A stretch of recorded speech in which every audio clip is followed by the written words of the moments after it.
Welcome back. Time for our Millewa footy report here on the Flow Friday Sports Show on Flow FM.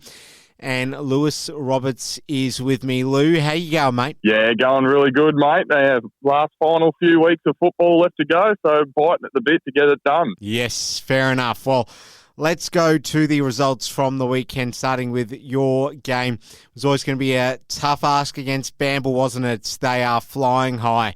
And they certainly showed more evidence of that against your side, unfortunately for you, Lewis, and your teammates on the weekend. Yeah, unfortunately, they don't have too many weak links around the ground for them. So our boys were always up against it. But when I rocked up on Saturday, I was told that we only had 17. So we had to try and scrounge around a couple of blokes, and we managed to get 19. But in the first 5 minutes, one of the blokes did his hamstring. So yeah, we played the rest of the game with no bench. But luckily enough for us, we didn't have any injuries. But the wind was absolutely shocking. Made it really hard for both sides to score goals, which in the end, Bamble kicked 25 goals, 22 or something like that. They were having pot shots from directly out in front, and then the wind would pick up and take it every which direction. But they are a decent side, that's for sure. They've got some handy inclusions there, and even like Jed Anderson and Reece Crabtree up forward, they've definitely got some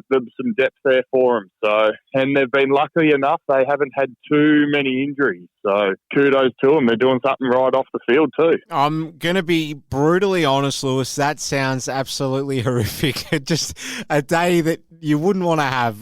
The elements being a real blight on the game, and having to run out a game with 18 players, not a single person that can come on at any stage, and crossing your fingers that no one else goes down. You're in the wars. Yeah, mate. Yeah, no, it's definitely been a hard season, that's for sure. But good thing to the fellas. They all pushed hard for the game, but it couldn't have been anyone else but Bamble. They're on top of the ladder and they're flying high, and unfortunately, we're just not quite with them at the best of days. And on Saturday definitely wasn't our best of days, that's for sure. Done well to sum it all up. Well, it's fair to say the other two games were relatively closer. One of those was between Werribee and Cardross, but Cardross back to winning ways, Lewis. How much can we really read into this, their 96-57 win over Werribee? It was a hard slog yet again. It was one of those ones that Cardross actually played 4 quarters this week. So they obviously had done their homework after the last couple of weeks, where they'd gone to sleep in the last quarter, and other teams have got over the top of them. But Werribee aren't quite as strong as the likes of Nangiloc and Gol Gol, who they'd played in the last couple of weeks. So, they come out and they fought hard.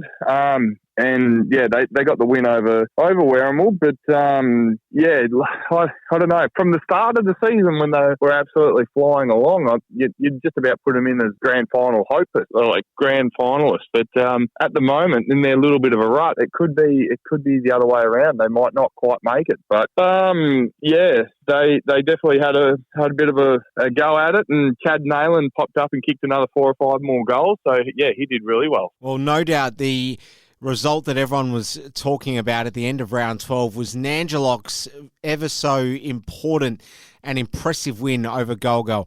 53-45, close game, but an 8-pointer really, Lewis, isn't it? Yeah, absolutely. To be able to knock off a fellow top forest, and they've done it the last couple of weeks now, Nangiloc. They're really coming home with wet sail. They knocked off Cardross a couple of weeks earlier on the Mega Day, so they're definitely showing that they've got a bit of fight in them and a bit of talent down there at the Nangi Oval, that's for sure. And Kurt Freer popped up and kicked another 4 goals for him. He's just, spoken about him before. He's just a big, tall man that clunks everything and very rarely misses. So he had a pretty nice day. And kicking 4 against another top 4 side is probably the equivalent of kicking 7 or 8, I reckon. Like, it was just a really handy inclusion. So Gol Gol, they got a few blokes back from injury from the week before and absentees, but they're a little bit the same as Cardross, bit hit and miss, and not quite hitting their straps at the wrong end of the season, really. Let's take a look at what it all means for the ladder. Bamble top, Cardross second, Nangi third with 28 points. Gol Gol fourth with 24 points. And that pretty much is curtains for Werribee and unfortunately for your side as well. But that was already known by most, I would imagine, Lewis. So we've got our top four, I'd say, from this point. Yeah, absolutely. And, Nangiloc have got a couple of good games coming up in front of them. So it'll be interesting to see if they can get a little bit higher. I don't think they will. I think Cardross will still finish second on the ladder. But, it'll be interesting to see who comes home better by the end of the season. What's really interesting too is the fact that Gol Gol have so massively outscored Nangi, yet you've got Nangi on top of them on the ladder. So Nangi have kicked 975 goals this year to Gol Gol's 1,365. That's a big discrepancy for two sides that are neck and neck, Lewis. Yeah, absolutely. We find that, Nangiloc just seem to get the job done.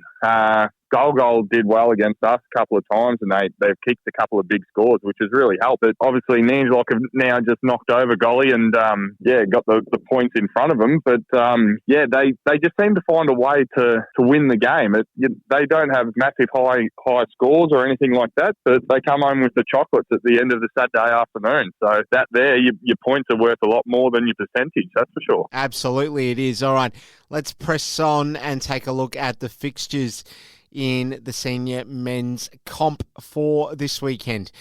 Starting with Gol Gol and Bamble, the high scorers, Gol Gol up against Bamble. How do you see them going? Yeah, I think Bamble will get up again.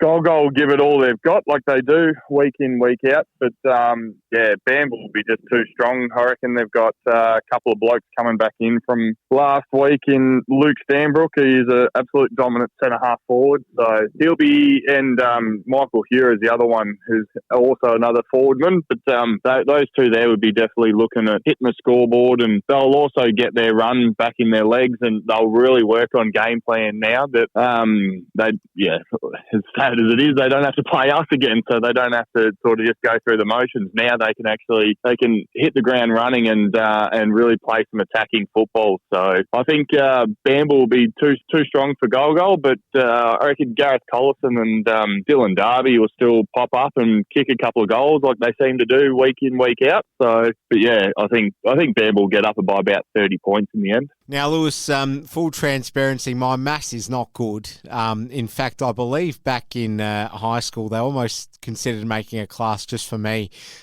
given how bad I was at maths.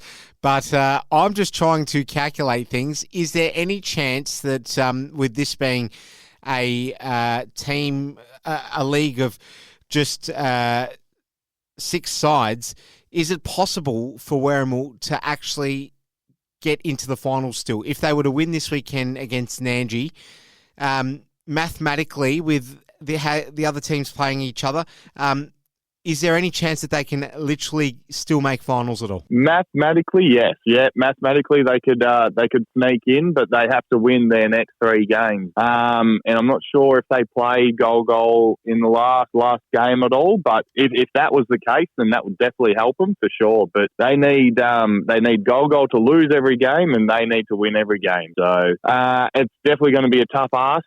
Stranger things have definitely happened, and they will be hoping for the best. That's for sure. But I'm not sure stranger things have happened, Lewis. I'll be honest. No, that's right. But they'll be definitely hoping for it, but possibly, just about pull them out of the finals from now, I'd reckon. All right, so no hope for them against Nangi. What do you reckon? No, I think Nangiloc will be too strong. Bo Reardon's doing really well in the centre there, along with Scotty Golding.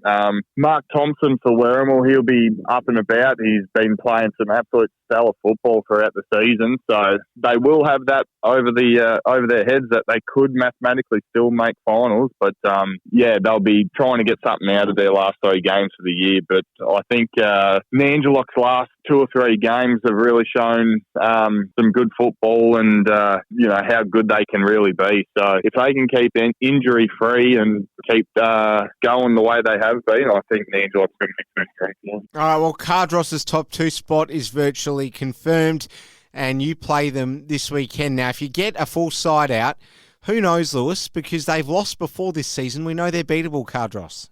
anything can happen. Absolutely, yeah. No, all you got to do is get your 22 blokes out on the field, and whoever plays the best brand of football wins on the day. We've seen that for sure. We'll have our work cut out for us, and Cardross definitely won't be taking it easy on us. I talked to one of their blokes, Tyler McIntosh, 2 days ago, and he said, "Yeah, we're out there to have a little bit of fun against you guys, but we're also going to be working on our game plans and a bit of structure." So yeah, we know our backs are up against the wall, but we're still fighting hard, and we'll try and give our supporters something to cheer about down at the Cardross Ovals tomorrow afternoon. So it's definitely going to be hard, but we'll see how we go. Well, it's been great chatting to you, Lewis, and good luck for that game tomorrow. Lewis Roberts talking all about the Millewa Football League.